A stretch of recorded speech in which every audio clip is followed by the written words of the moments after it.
माझ्या वडिलांना या ठिकाणी अल्सरचा आजार होता. अल्सरच्या आजारापोटी मी सह्याद्री हॉस्पिटलमध्ये 27 तारखेला ऍडमिट केलं. ऍडमिट यासाठी केलं की वडिलांना 2 दिवसामध्ये ऑपरेशन करून लवकरात लवकर घरी घेऊन जाता येतील म्हणून. 28 तारखेला हॉस्पिटलमधून ऑपरेशन करण्यात आलं. ऑपरेशन सक्सेस झालं म्हणून मला सांगितलं. 29 तारखेला ते म्हटले सगळे रिपोर्ट नॉर्मल आहे, सगळे ऑर्गन चांगले आहेत आणि तुमचे वडिलांची प्रकृती चांगल्या पद्धतीने सुधारलेली आहे असं सांगितल्यानंतर सगळ्या आमच्या घरामध्ये अतिशय आनंदाचा क्षण निर्माण झाला आणि आम्हाला बरं वाटलं की सह्याद्रीमध्ये आलो आणि त्या ठिकाणी माझा वडील चांगला झाला. वडील चांगला झाल्यानंतर त्याच दिवशी त्यांनी त्या जागची डेड चेंज म्हणून त्या जागेवरनं त्यांना उचलून दुसऱ्या जागी बसवलं आणि त्या बसवल्या जागेमध्ये त्यांच्या जे टीचिंग झालं होतं जवळजवळ 25 ते 30 टाके त्या पोटावर होते. हे त्यांना सगळ्यांना माहीत असताना देखील त्यांनी त्याला उचलून खुर्चीवर बसवलं आणि त्या ठिकाणी त्याचे टाके तुटले गेले.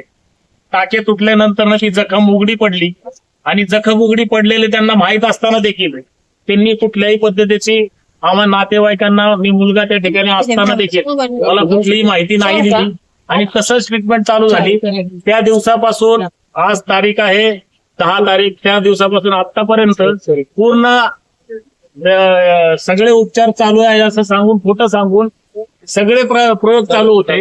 इन्फेक्शन वाढलं, डायलिसिस वर नेला, पेशंट डायलिसिस वर नेला, अंत्यस्त झाला तरी शेवटपर्यंत त्यांनी मला सांगितलं नाही की तुमच्या वडिलांचं इन्फेक्शन आम्ही लपवलेलं आहे, त्यांचं ऑपरेशन फेल झालेलं आहे आणि अशा पद्धतीने आमचे वडील आज या ठिकाणी गेलेले आहेत. आणि अशा पद्धतीने जर हे हॉस्पिटल काम करत असेल, इथली मॅनेजमेंट काम करत असेल तर या मॅनेजमेंट कोण लक्ष देणार? साधारणपणे या ठिकाणी आजूबाजूचे लोक येतात सामान्य, त्याचे लोक काही ना काही रोज होत येते आणि रोज लोक जातात निघून, मृत्यूचे ते बॉडी घेऊन जातात. अशी जर या ठिकाणी परिस्थिती असेल त्याला न्याय कोण देणार? माझा पाप गेलेला आहे. मी 3 दिवसामध्ये माणूस घेऊन जाणारा माणूस जर जात असेल तर मी या ठिकाणी कोणाला दाद मागू? हॉस्पिटलला चौकीला जाऊन आलो तरी त्यांनी देखील कंप्लेंट घेतलेली नाहीये. यामधून मला कुठला तरी न्याय मिळावा एवढीच माझी नम्र विनंती आहे. येरू सदाशिव सपकाळ, वय वर्ष 77 होतं, चांगली प्रकृती, अबपचे माणूस, काटक माणूस. त्यांची विल पॉवर एवढी होती की ते बोललं तर उठायच्या तयारीत असलेला माणूस गेलेला आहे आणि या व्यवस्थेतून मला न्याय मिळावा एवढीच माझी अपेक्षा आहे.